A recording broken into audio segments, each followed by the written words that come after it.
10 seconds remaining. 5 seconds remaining.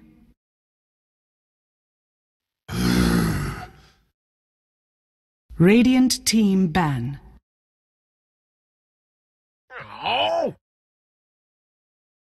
Dire team ban.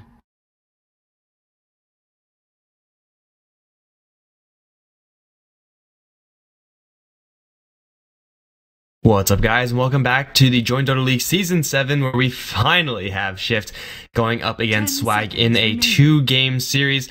A whole boatload of admin issues beforehand, but hopefully this game should be smooth sailing afterwards, as this one should be pretty interesting. This stream, of course, brought to you by Dota 2 Lounge, so be sure to place some bets there for future games. Maybe some of these, maybe like Game 2 bet is still open. I don't know. I'm not going to check right now, but yeah, be sure to check them out and, well, play some items, win some Bugattis, etc., etc. I'm Mike Loris, going to be one of your casters for today. Grandis is also here, and it looks like this game is going to get off to a very slow start. These teams very cautiously approaching their bans.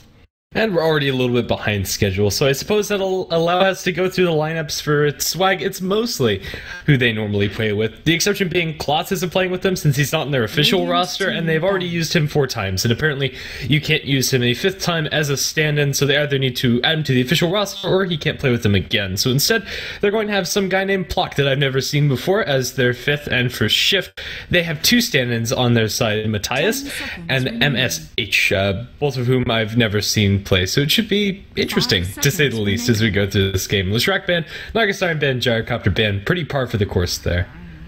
This is well, they were tagged up as Virtus Legion. I guess they're just going in for a name shift here, but they are apparently undergoing quite a lot of roster changes right now, so this may not be the Shift game that you have seen before or will see in the future, if you even have seen them before. But either way, should be a pretty interesting game. We have lots of stand-in tags, but not that many stand-ins. I don't know what's going on with that, but we finally actually have some picks to look at. It's like Naga Siren is going to take a rather early ban, and Shift is going to grab the Bounty Hunter as their first pick. Yeah, and in general, although it's banned out a lot, Bounty Hunter is one of those heroes that does so well in the current metagame that involves a lot of early fighting and consistent fighting inside the mid game, which is really what Bounty Hunter wants to be seeing. Trading kills when you have the Bounty Hunter on your side is generally good, and there is a lot of that going on right now. And yeah, I think that's a pretty good hero, especially to apply pressure in the mid lane. It can be very annoying for the Queen of Pain. Even though Bounty can't necessarily kill the Quap, it's still a nuisance. So we'll see if how many heroes Shift actually pick up to kind of synergize with that early game aggression. A notable hero that's still in the pool, Tusk, would fit pretty much completely within the game plan of Shift if they want to grab that, play aggressively, get the snowball going. Even snowballing with Bounty Hunter onto someone like a Dazzle can bear quite a lot of fruit, but instead it's going to be a Rubik. Not usually the most frequent follow-up to a Bounty Hunter, and with no first pick Earthshake or anything like that on Swag, I'm inclined to say that they could have probably picked Rubik up a little bit later. That said, they don't necessarily want to risk Swag picking it up themselves, and Swag do have first pick coming out from the second stage. You don't want to have Rubik against Bounty Hunter where they're able to pick up the track, and it is just an instant disable for the Queen of Pain. Although he's a bit damage light, I think it's okay that they pick him up here, as long as they're confident in the Rubik playing. If you pick him up second, you better be. Most of the time, Bounty Hunter is going to be playing this 4-position roaming role, and I think if you want a hero that's going to be maybe hitting that lane, probably Wyvern is your better bet, but I think Rubik can get the job done in certain situations. Shift seems like they're a little bit scared of this early aggression play coming out from Swag as they actually ban out the Undying. We have a Lina ban on the other end. Wouldn't be too surprised to see Storm Spirit being involved in this banning stage in one way or another. Storm is not great versus Queen of Pain in lane, but it is a great hero for Swag to pick up if they somehow fit him in to try to counter this Bounty Hunter. If you see the track coming out, usually you see your target, you ball it in, you dust them, that's a pretty free kill. And it also combos pretty nicely with the Bounty Hunter. As you already said, it might be difficult for both of these teams to fit him into the lanes. Similarly, you draw a track, Storm Spirit knows exactly who he's going on and everybody that's around him generally, as their vision should be catching out the allies that are close by. So could be in contest in the next couple of picks. Shift are going to ban out the Tusk. These are heroes that Rubik, the Tusk and Dying, I mean, that Rubik doesn't really deal with very well. The lift is okay, I suppose, especially against the Tusk, but it's far from great. The Root doesn't really have many great survival tools for himself, and once you use that telekinesis, you're pretty much out of options. We have a Shaker being banned out, then Swag going to grab their offlane hero, and that Clockwork, probably one of the safer heroes to pick up in general in Dota, but also kind of fills the same role that Storm Spirit. Isn't as flexible with that ball lightning since you need a clear path for that hook shot to travel if you're going to punish a Bounty Hunter, but having a Clockwork and a Queen of Pain, two heroes that can very easily get the jump on Bounty Hunter, is something that the Bounty really has to be careful of. If you try to go for those greedy tracks, since what Bounty Hunter does, you may very well end up dying just because of the huge initiation range from some of Swag's heroes. Yeah, the Clockwork and Queen of Pain are great at comboing together and getting kills, so maybe it's not going to be the easiest of games for SHIF to, I don't know, just get those pickoffs with the Bounty Hunter, especially now that they pick up the Phoenix. They don't have a hero like Alina, for example, that could very easily just get a burst kill and bank in that track hold and then get out pretty cleanly. So right now, I'm kind of interested to see where SHIF take this draft. It's very open-ended, even after the first 3 picks. The Phoenix pick for SHIF instantly being responded to by a Skywrath Mage. In fact, it was so fast, I'm inclined to say that Swag wanted the Skywrath Mage anyway, and this kind of just works out for them in the end. Skywrath Clockwork, definitely a combo that you have to be scared of if you're the SHIF side, and whereas Dazzle's a more defensive oriented support hero, Skywrath definitely more on the aggressive side. He wants to poke and he wants to get a lot of damage out, and also he's one of the best counters to Phoenix in the early laning stage, because Phoenix simply can't trade hits with someone like a Skywrath. So, yeah, it works out really well for Swag, and this is also why we don't see Phoenix picked up 3rd pick most of the time. Templar Assassin's going to pick up first SHIF, can very easily burst down the likes of Skywrath Mage and Dazzle, but if they have the weave on top of themselves inside the fights, it might not be very easy for this Templar Assassin. So SHIF, this is going to be a very dangerous game when it comes to positioning around the map, since there's so many long-range ways for Swag to initiate, and the 5-on-5 fights look to be in favor of Swag, at least as far as I can see. SHIF just don't have a very convincing way of opening up. And yeah, I think Swag are very well equipped to deal with what SHIF are bringing to the table. Phantom Lancer now, with no great AoE answers. Sideblades are okay, Phoenix is decent, but nothing stellar. For SHIF, it looks like they want to grab a safe lane hero, and I like how Swag banned out the Ember Spirit to grab the Phantom Lancer. Obviously, Ember Spirit usually pretty good against PL because of those cleave hits, and also the AoE that Ember Spirit brings to bear. Phantom Assassin is instead the pick SHIF Gaming. I love me some PA. I think that this hero definitely needs to play. It is going to almost have to be a Battle Fury Phantom Assassin if she wants to really deal with this PL, but just having Blur versus PL is big game, and having the burst, both Phantom and Templar up against heroes like Skywrath, Dazzle, even Queen of Pain, we're looking at, you know, easy one-shot burst territory. That said, if they don't get those one-shot burst kills, then the Graves are on point. The Queen of Pain are going to be so annoying for the PA to deal with. Especially, as you already kind of mentioned, she kind of has to go for the Battle Fury to stay relevant in this game as it scales later, so BKB is also going to be pretty heavily delayed. We'll have to see how it works out. It's something risky for SHIF to go towards. And yeah, let's quickly introduce our lineups. On the dire side is going to be SHIF, formerly known as Virtus Legion, but this is pretty much just a fresh, clean slate of players. We're going to have Zuni playing on the Phoenix, Matthias on the Rubik, RJ Mad on the Templar Assassin, no need to complicate on the Phantom Assassin, and Bounty Hunter by MSH. The 2 stand-ins are on the Bounty and Rubik, respectively, and I suppose that kind of works out for them. Both of his stand-ins are going to be played in more of that support role. And for the Swag side, we got Pride, who's going to be playing the Phantom Lancer. Ned is going to be playing Skywrath Mage with the Showman on the Queen of Pain. Billy's going to be playing the Dazzle, and I believe you said Plock. He's going to be standing in as the Clockwork, just a couple of tildes right now, but he's going to be going up towards that top lane. For SHIF, we'll see how this bottom lane is actually going to go for them. I don't expect this Phoenix to be getting much. I don't expect him to be getting anything. In fact, Ancient Seal is just a brick wall for Phoenix. This is a terrible lane. 2 ranged supports with so much poke, and yeah, that Ancient Seal is almost impossible to work around. Phoenix relies on that Icarus Dive. In fact, Icarus Dive is pretty much the only reason why Phoenix can offlane, and there's no backup plan. You can't go into the woods, and now that the ward isn't out for Zuni, this laning stage got much more inhospitable. No ring of protection. These harassment hits are going to be stinging quite hard. That said, 8 tangos and a salve. Zuni came prepared, or at least as much as he can be. But you start the lane off a bad lane with half HP. Not a good way to start. Usually we see Ring of Protections being picked up on the Phoenix, and it's kind of weird to not see that in this game. Up towards top, though, Clock is going to get into a man fight with this bounty. He's going to grab the bounty rune, but at what cost? Stifling Dagger is available for PA. They have a little bit of vision on this Clock. They also have that Orb of Venom, but he has the stick already, and it looks like he should be able to slip out with another cog bounce back on the Bounty Hunter. That will be that. Taking a lot of damage super early on. We already saw with the Phoenix, not exactly what you want to be doing, and he may have to go. Okay, no, he's just gonna get a salve fairy to him, but he grabbed the bounty rune, and that pretty much paid for the salve.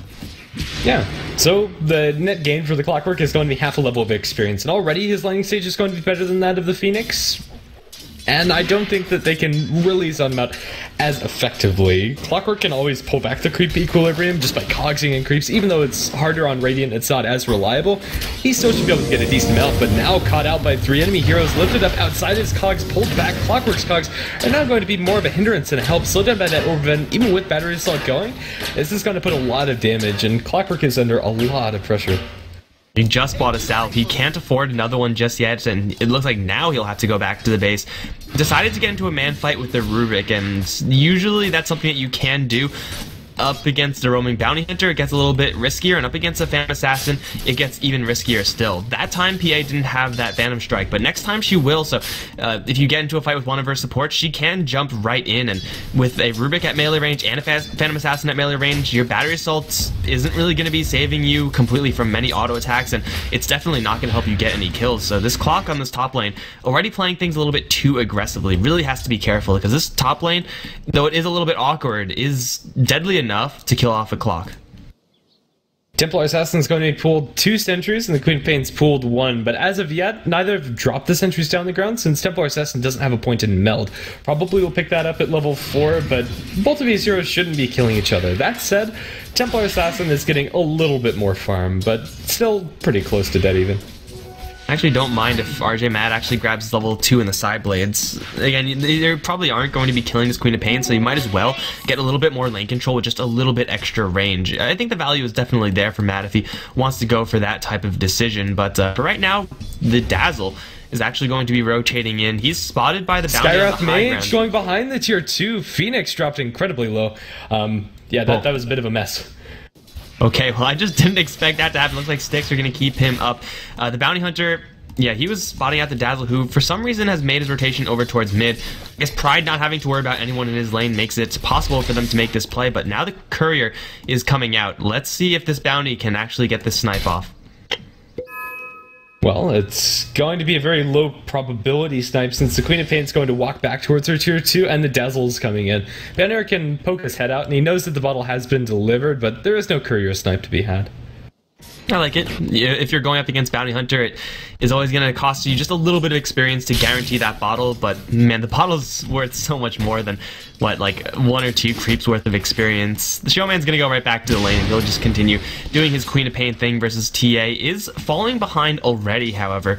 Usually this lane is going to be, okay for both sides. Usually it depends on the player's skill, but Queen of Pain isn't supposed to fall this far behind this early.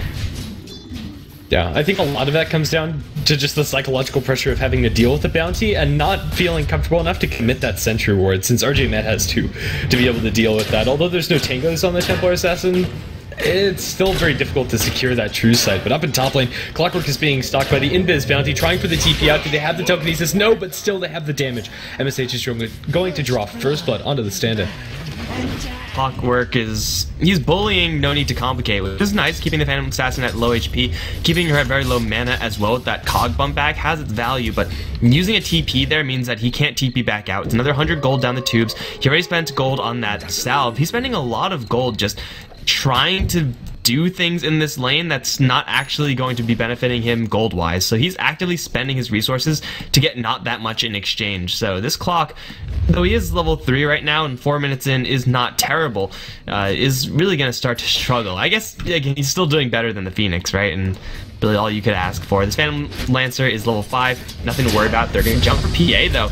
She's not going to get silenced. She doesn't have enough mana to jump out, though. She's going to turn him to fight, but that's not going to happen up against level 2 Arcane Bolts. It's an early rotation from the Skywrath Mage, and it gets a kill. In the meantime, Billy in a fight with this Bounty Hunter. He doesn't have boots, and the Bounty does, but it looks like they're unwilling to fully commit there. The Queen of Pain just threatening with her burst damage, had a regeneration rune running, and that's the big risk with moving the supports back. They saw that rotation away by the Rubik with the ward that blocks the full camp and simultaneously secured that Phantom Assassin kill. But mid lane looks like that's where we might have our next fight. It's currently 3 versus 2. The sentries will be placed on either side. Neither are in range of each other, and that benefits the Radiant team as they're going to be able to spot the Bounty Hunter and some traps. Yeah, it looks like everyone's just going to dissolve away from that lane. Bounty does have another sentry, but he's going to go all the way down to the bottom lane, where Zuni's actually going to get a lot of time to get some experience, but at this point, versus the level 3 Lance of the Lancer, it's not really the safest place to be. Phoenix has burned through all of his regeneration, should be looking for Tranquil soon, but it's not up just yet. Up towards the top, looks like Clock's going to get into another man fight, but this time Skyrath Mage is here again. They're going to try to race this Phantom Assassin, and she's such a low level. This will be won by the Clockwork, especially with Dazzle coming in. They also now see the Rubik. With Battery Assault still ticking, this Rubik is going to get chased down, will get killed off by the Skyrath Mage. You don't expect both the Skyrath Mage and Dazzle to still be there if you're Shift, and they really paid the price. Phantom Assassin is falling behind very swiftly, although CS-wise, she's only 10 behind the Phantom Lancer. She's died twice, and she's not going to be able to keep up. Phantom Lancer, by the very nature of the hero, is a fast farmer, and even though Phantom Assassin is going to be going for the Battle Fury this game, all she has is the Ring of Regen and the Quelling Blade. Not even boots on her person. She needs to be babysat, or else that's going to happen time and time again. And that's what Rubik's job is. That's not really what Bounty Hunter's job is. That's not even something that Bounty Hunter can really do. Like, when you try to babysit someone as Bounty Hunter, you're not going to do that well. You don't really have the lane control in order to make that happen. So he has to stay on the roam, but it's 6 minutes in, and at this point you want your Bounty to ideally be level 4. That's like in a dream scenario. But he's nowhere close to that. He's level 2.5, and he doesn't really have any opportunities to get any kills or anything of value. You can't go mid lane because there's a sentry ward there. You're not going to go all the way bottom lane because there's just nothing to get there. So you have to try to get kills in this Clockwork. But when the Clockwork has a Skyrath Mage right behind him, it's so difficult to actually do that. Phoenix is going to take a lot of damage in bottom lane. As you said, the Phantom Lancer just by himself can apply so much pressure. Now he's level 7 and the Spirit Lance is max. It takes so much of the Phoenix's health. In fact, if he cops another one, that puts him dangerously close to lethal range. With 5 stick charges, he should survive, but not comfortably. So top lane, they're going to jump onto the Clockwork. Battery Assault's going to be applied, but with a couple of crits, Phantom Assassin can get a lot of damage through. Cogs will buy some space, but lifted back up through those Cogs. Clockwork should end up going down as Skyrath Mage kills off the Bounty Hunter simultaneously. Not the worst trade of all for Swag, but now they're going to bring in the Queen of Pain. Queen of Pain is there, has an ultimate, although not enough mana for ultimate and the Scream. So let's see if they can pull this off. Scream forward, they're going to slow her down with the Arcane Bolts. No need to complicate, it's a lot of trouble. Silence right before the Blink Strike, and that's going to be 5-2, the kill score after Swag strike in the top lane. That's a really big win for them, although this does give some space to the TA. Yeah, it's going to be fine, though, for the Queen of Pain to make that rotation. She gets herself an assist, and the Skyrath Mage is actually getting a hell of a lot. He's 2-0-3 at this point. Has his boots and not that much else right now, but he is actually going to go grab a Null Talisman. He has 2 points in the Arcane Bolt, and this is going to hit very, very hard. We can already see how much damage it's doing. It messed up that Bounty Hunter's day, and it will continue to do so, and Suni's actually going to be level 6, so if the Phantom Assassin decides to jump into the Clockwork, if Cogs go up, guess what? Your Phantom Assassin is therefore dead. There's nothing she could do about that because Mystic Flare with Cogs is a really, really broken combination. So the Skyrath Mage is really the heavy benefactor of this top lane. The Clockwork's not doing too terribly either. He just now hits his level 6, and he's been going for this Battery Assault build because he wants to fight up against his PA, and now he can actually fight versus everyone else as well. He has Dust in 20 seconds, and then when that happens, they're looking for the TA. Radiant's top tower is under attack. The Templar Assassin really is the only hero that's having a good time for the side of Shift. She's getting a lot of farm between jungle stacks as well as 2 stacks in her Ancients,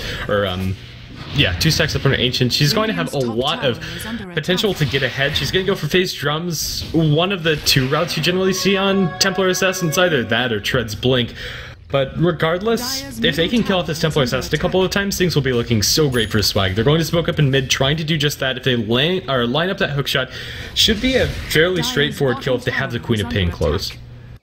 RJ Mad is sitting on the right side, but now suddenly isn't. Hookshot in is going to isolate her in with only 1 creep. Everyone and their mom's going to jump right in. TP should be canceled by the bounty, or else he's just going to die. No, he's actually going to stick it. Where's the True Sight? they already use it? Oh, they must have already used all of it. They drop a sentry, but that's spotted by the bounty, so he's gonna walk clean away. And the sentry doesn't even see the sonic trap. That's a little bit awkward, but hey, if they kill this tower, you keep your sentry up. That's a very dead TA, although it did require 4 heroes to be committed there. The fact they still have Pride getting farm means that it's not really gonna cost them too much. He's farming much better than this PA. Yeah, if you compare Phantom Lancer's net worth to that of the enemy team, ooh. Nothing. Never mind, false alarm. Yeah, the Phantom Lancer is doing wonderfully for himself. His CS is just 3 above the Templar Assassin, but his net worth is pretty much just as close. He has the full drums up on his person. Phantom Lancer going to go for a pretty heavy stat build. If you go for drums, you usually want to get something like a Diffusal Blade shortly after, and, you know, Manta Style, Eye of Scotty. Those types of items should be picked up by Pride. Maybe mix in a Boots of Travel or something pretty soon. But when you go for drums, you usually want to play the faster Phantom Lancer game. You want to be looking for those kills, and it seems like that should be his game plan. With such a great start, I think it's perfectly viable. We do have the Queen of Pain actually holding on to a lot of gold right now. She's been getting quite a bit, even killing off that tier 1 mid lane. 2,000 gold is something you don't often see from a Queen of Pain 10 minutes in. Dire's bottom tower is under attack. Yeah, it's very interesting. Rubik is going to be sitting invis behind the Templar Assassin, however, so if they get the lift, that could be very dangerous. But she'll blink out, she'll be safe. Yeah, let's wait and see what Queen of Pain is going to spend that gold in. It is quite a lot. Phantom Assassin's going to blink into the creep wave, and now Clockwork's there. They have a Silence from the Skyroth Mage, and with the Mystic Flare, yeah, that Phantom Assassin gets absolutely demolished. If you're going to go for a play like that, you need a lane ward. Not just a sentry, you need vision to make sure that those rotations don't happen. TP going to be cancelled by the Clockwork. Meltstrike's going to be thrown out, and they will be able to kill off the Clockwork in trade. And now chase forward for Ned. However, silenced up. RJ-Man taking a lot of damage. Sonic Wave kills off the Bounty Hunter, although it doesn't clip onto the Templar Assassin. She has another Refraction. She's going to go under the tower, takes a couple of shots. Refraction all the way down. RJ Madden's going to die too. An absolute disaster for Swag across the map. They also lose the Phoenix. Well, that was a silver platter kill, TA. The classic walk into the enemy tower, realize you don't have enough damage, then try to walk away play wasn't quite enough. Swag coming in there with the proper reinforcements, and really the Clockwork there. The only reason he actually survived for that long was because the Phantom Assassin made that play of Phantom striking into the lane. Otherwise, I'm pretty sure Swag would have gotten the kill anyway in the PA. It just would have involved a hook shot into Cogs, into a Mystic Flare, and, you know, different sequencing of that, but the kill was definitely there for Swag. She basically handed that Clockwork a refresher orb for that hook shot, and, well, it looked pretty good to me. So 10-3, and Swag, then they get a whole bunch of kills up in this top lane, but I think the more dangerous thing is that Pride somehow got a kill on this Phoenix. He dove super deep for it, wasn't watching that obviously, but now he has Remaquila Drum, another 1,500 gold, and actually this bounty is going to walk right under a sentry. Another Blink Scream in 2 seconds. Did you want to go for it blind? Blink Scream? Oh, so close. This bounty hunter is still taking quite a bit of damage though. The Showman will back off safe and sound. Queen Pain's going to be on pace for a very fast Aghanim Scepter. Blink away, she'll be fine, but the Phantom Assassin not so much. The Mystic Flare Clockwork combination is going to kill her off another time. This Phantom Assassin is having a terrible game, if I'm being blunt. 0-5-3. She just can't catch a break. Phantom Assassin is a hero that can recover in the late game if she gets like 10-15 minutes of solid farm. Good luck getting that, because we haven't even been playing for 15 minutes in and she hasn't had solid farm, so I doubt things are going to change by that much. But yeah, if you get yourself a Battle Fury, then the farm rate of PA, if Swag decided to stall out this game, will explode, and maybe enough to just, you know, manhandle the rest of Swag. But as it stands right now, this PA desperately needs to get some sort of farm. She needs to just dodge this combo. She also needs to stop using Phantom Strike so cavalier. Like, she's constantly using it to farm creeps, which is fine. But when you die so many times, at a certain point you have to reserve that for safety purposes. It also isn't being maxed out. She's instead maxing out Blur, which I think is a fine choice, but it has a pretty long cooldown when you do go for that build, the more defensive build, so you kind of need to hold on to it. The Templar Assassin's going to jump the Skyrath Mage over by the Ancients.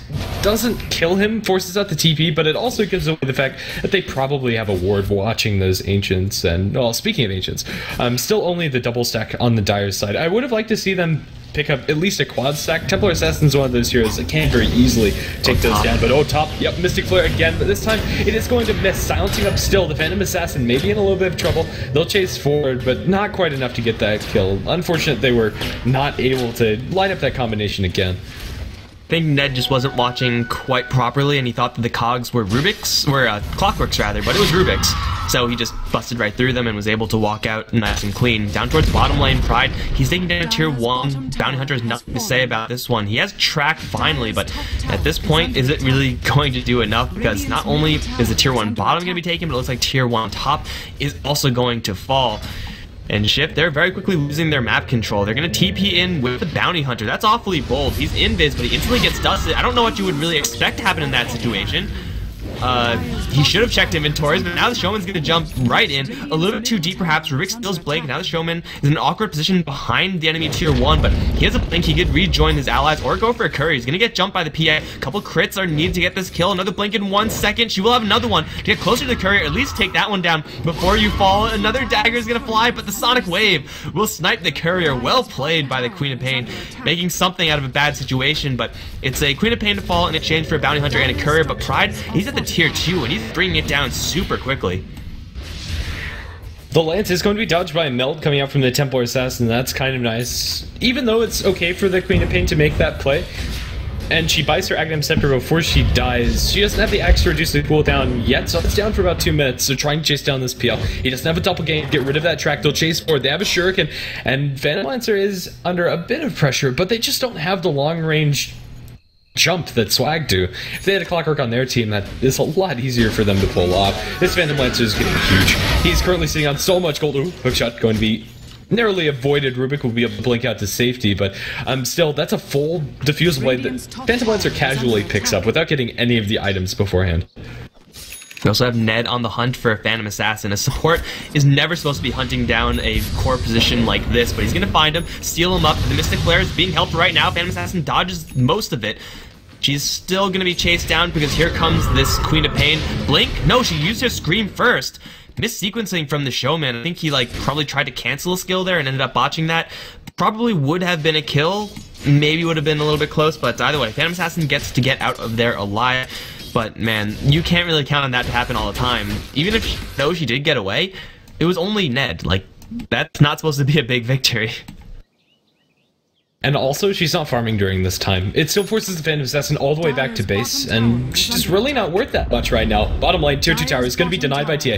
Well timed there, and RJ will go ahead and dodge the next Lance that's going in his direction. Still, the Phantom Lance is getting so much map control. Ooh, battery assault, blinking by the Rubik. He'll lift away the Clockwork, but now Clockwork finds himself with the Phantom Assassin here. Hookshot's going to miss. Blink strike to the creep wave, and Clockwork is not going to be able to find any kill. Hookshot stolen. This could be pretty nice for SHIF if they get a good angle. Track is up on the Queen of Pain as well as on the Clockwork. They know pretty much where everybody is now. Hookshot from the Rubik. I'm not sure what that was about. Okay, yeah, we'll forget that happened. That didn't happen. Oh, Phantom Assassin though, she wants in.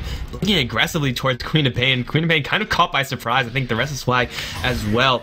While this is happening, Pride is farming on bottom lane. Keep that in mind. He's also pressuring the tier 3. So SHIF committing a full 5-man team to this mid lane. They need to get a tower out of it. They need to get at least some kills. Matthias is going to circle around, steal something from the Dazzle. It's only a Shadow Wave level 2. That's not really impressive.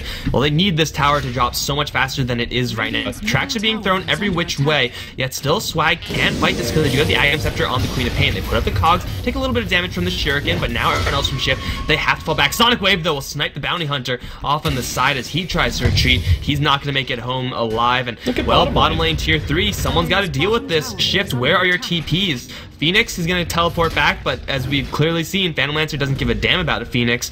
He's going to bring the tier 3 all the way down to, 2/10 of its HP, which is 1/5 if you do math, and, well, he's going to back off. Again, perfectly safe and sound.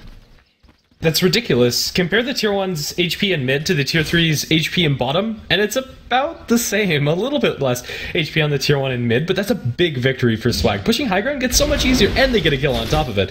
The Bounty Hunter is going to open up into the Queen of Pain. He has a little backup from the Phantom Assassin, but a straight TP, no way to cancel out. The Queen of Pain's home free, and it feels like Swag are just getting so much momentum. Right now, the advantage in net worth is almost 10,000, and although the experience advantage is a little bit more modest, it doesn't seem to matter. The Templar Assassin's incredibly mobile right now. She has a haste rune, she has a blink dagger, but it doesn't feel like Templar Assassin can do it alone, and finding these solo pickups is going to be very difficult, even on the likes of Skywrath Mage, who's sitting on a lot of stats. Casual Vitality Booster, going to be building into that Atos, 2 null talismans, and a Magic Wand. With 1100, almost 1200 HP, the Skywrath Mage isn't in that burst kill range.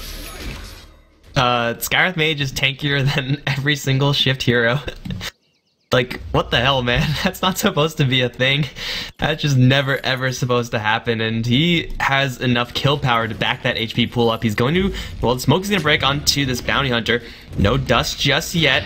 They should know it. The dust is going to fly, but it will be just out of range. Hookshot, though, is going to catch RJ Mad. Cogs go up. The refraction gets burned through immediately at the real dead TA. Now they see this Bounty Hunter. He's dusted. He's on the run. Queen of Pain's going to cut him off with a Sonic Wave available. They don't even need it. That's 2 free kills for the Swag side. Ordinarily, I would say now it's tier 2 time, but the tier 3 tower is almost dead, so you might as well just go ahead and grab that and try to go for a high ground push. This is only 20 minutes in the game. Phoenix is going to channel a Sunray, but he's going to take a Lance for his trouble, and it looks like the Illusion will be unable to kill him off, although barely. It's going to be the Rubik to fall instead. The bottom lane's in shambles. This is not the game that Shift really wanted. This is a train wreck. They might lose melee barracks here. Templar Assassin doesn't want to buy back, and even if she does, can she fight into this? I'd be tempted to say no. No Glyph trying to delay as much as possible, and although Phantom Assassin has Battle Fury, this is 20-minute racks. Swag find themselves with a huge advantage. Phantom Lancer is going to go straight to their base, rip apart the Rubik. That's a dieback if they kill off Matthias. He's going to steal Doppelganger by a little bit of space. Queen of Pain comes in, 1 auto attack is all that she needs. Blink cooling down in 2 seconds. Can they get her out? With Shallow Grave, it looks like they might be able to. The Shallow Grave will last long enough before the dots wear off. Blinken, the Phantom Assassin trying to finish off this last kill. The urn is not going to save her life. Spirit lands over into the Phantom Assassin. The Templar Assassin looks for the Clockwork kill as this fight's an absolute mess. The PA is going to survive, but RJ Mad not so lucky, chased down by an army of Phantom Lancers. They'll get everybody down. That's a full 5-man wipe, and even though they lose their Queen of Pain and the Clockwork, the real takeaway is that was a 20.5-minute rack sync. Yeah, that 30 seconds, man. So slow. So slow. Step up your game, Swag. I expect more from you guys, but have they just won the game right now? Like, it's 21-6. If we just look at the graphs, ordinarily you would say, yeah, it's gonna be pretty hard to throw away this lead, even if they didn't take racks there. But Shift, I mean, that fight was, as you said, a complete mess. Supernova didn't do jack. Templar Assassin, Phantom Assassin finally getting their hands dirty, but we saw how much it took for them to actually kill off this Queen of Pain. It's going to only get worse from here on out, I feel, as Pride is suddenly going to become an issue that you really can't ignore. He's up to 4,000 gold. Like, he has 13k net worth, 22 minutes in the game. I don't know what the hell you're supposed to do about this. Phantom Assassin may have a Battle Fury, but she's going to need 2 Battle Furies if she actually wants to fight this PL 1 versus 1. And even worse, they steal the triple stack of Ancients they've been prepping for the Templar Assassin this whole game.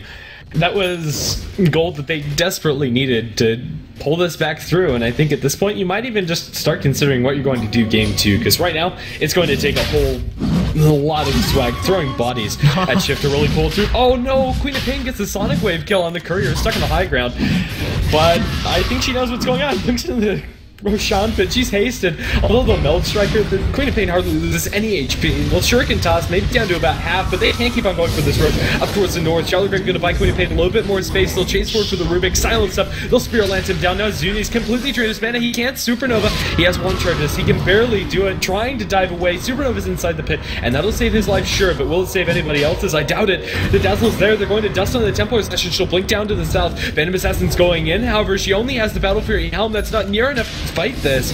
This is starting to go from bad to worse up to the high ground with Phoenix trying to TP out. Phantom Assassin is left without a team. The hookshot will fly through, and that'll be a dead PA, and Rose should fall soon after. Okay, at this point, I think the game might just be over. Shifter's gonna stay in it and try to go for Hail Mary, but that was supposed to be the Hail Mary. Trying to sneak Roshan with the meld damage of RJ Mad with the sustained damage output of Phantom Assassin. You can clear Roshan pretty quickly and not take much damage in the process because of how good PA is, and TA rather, or for that matter, versus Roshan, but the fact that Queen of Pain had a haste rune there, she's casually walked through everyone, scouted it out, did a little bit of damage, took down the Courier, which is the only reason why she was there in the first place, and Swag just collect, again, a whole bunch of kills on everyone of Shift. Even if everyone on Swag that died had, well, what, did anyone actually die? Yeah, no. Okay, Skywrath Mage died, that's it. Even if he was tracked up, no one really cares, because they're so far ahead. Yeah, and that was Skywrath's first death this game, actually. He's 4-1 and 13, has an Ato stun. As a support Skywrath Mage, his net worth is higher than that of the offlaner from the enemy team and the roaming bounty hunter combined. It's terrifying. So, rather than beat a dead horse, what does Shift do for game number 2? Alright, so we have to actually look at what went wrong in this game. I think the Phoenix pick was not the pick that they actually wanted, or that they should have gone for. Like, it hasn't done anything and will continue to do nothing.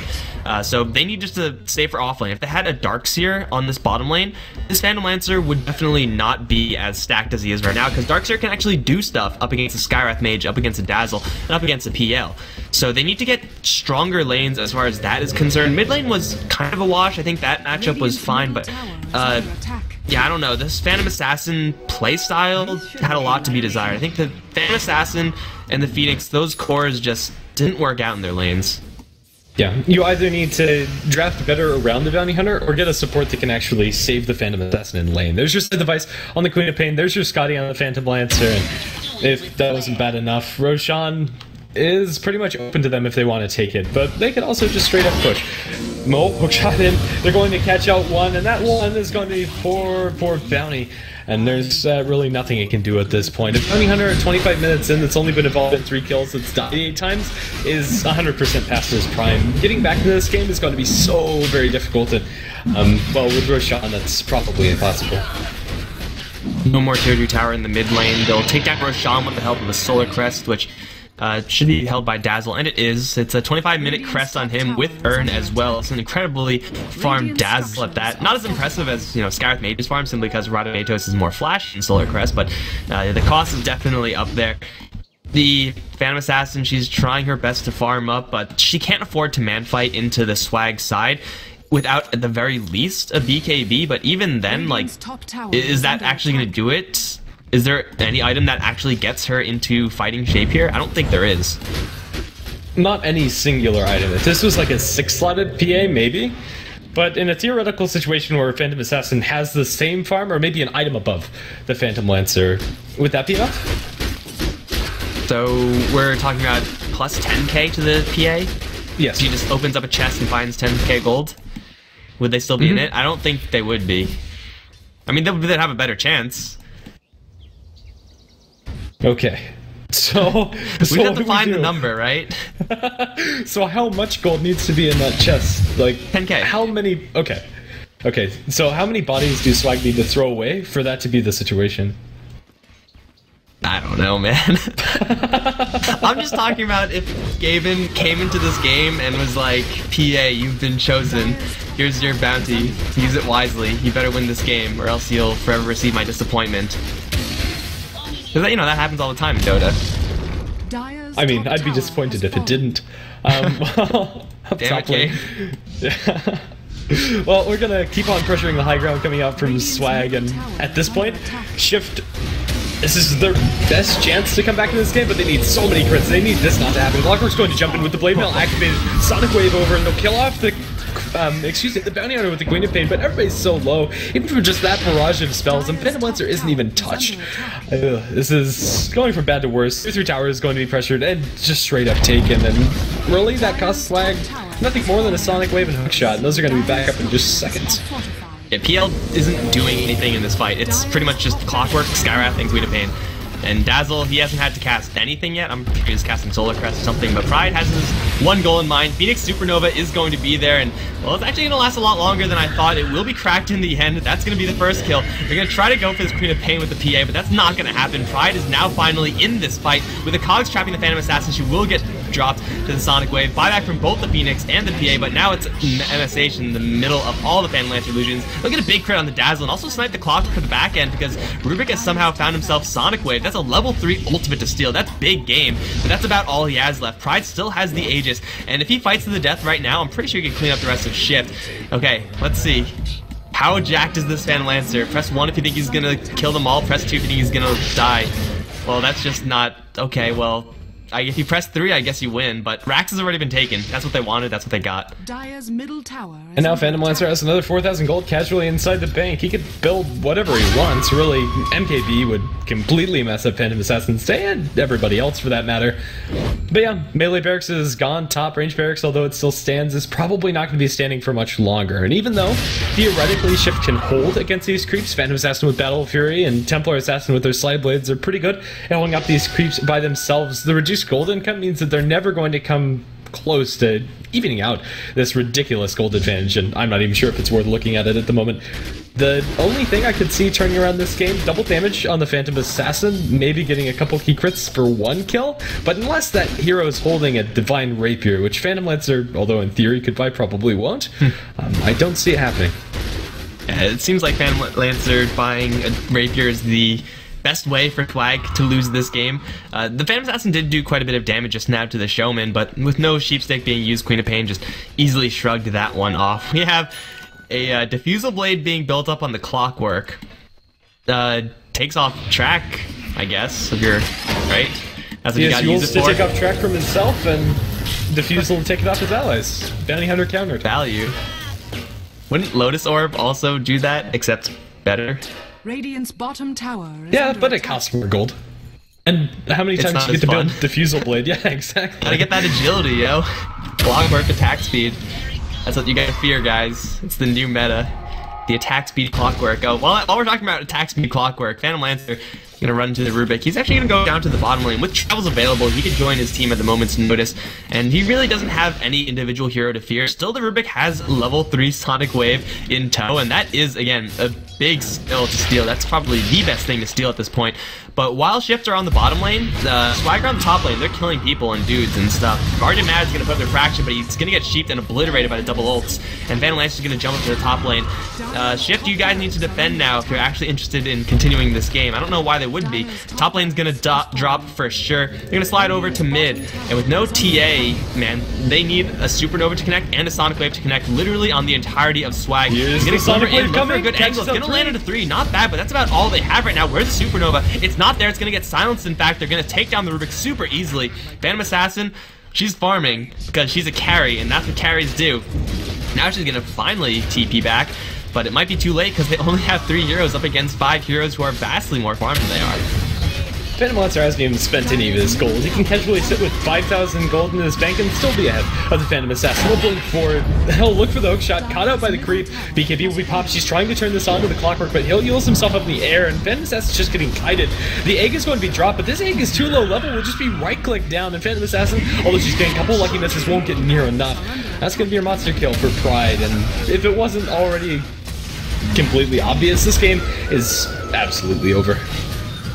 Gotta hand it to Shift though for sticking in it. If there's any chance whatsoever of coming back, you might as well look for it. But this game has been over for quite a long time. There have been momentary bumps in the upward rising graph where Swag weren't getting actively ahead, but those bumps never involved Shift getting ahead or getting back into it. It was just them slowing down Swag, not them coming back in. Everyone's dead. They don't have buyback, and this game, guys, is over. Yeah, this was an absolute raffle stomp of the game. Pretty much all the lanes went really well for Swag, especially this bottom lane. We don't really see Phoenix being picked up third, and I think this is pretty much the reason why. Yeah, Skywrath Mage being that reason, and Phantom Lancer is going to pull up almost 9,000 gold before this game ends. But yeah, it was pretty much just a situation of win lanes, win game. The Templar Assassin did pretty well, but look at how many items and look at how many swear words. Dude, this guy's mad. Why? Okay. I don't speak that, but I know enough to know the gist of what he's saying. We'll leave that there and go on to game 2. As they say, guys, it's only game.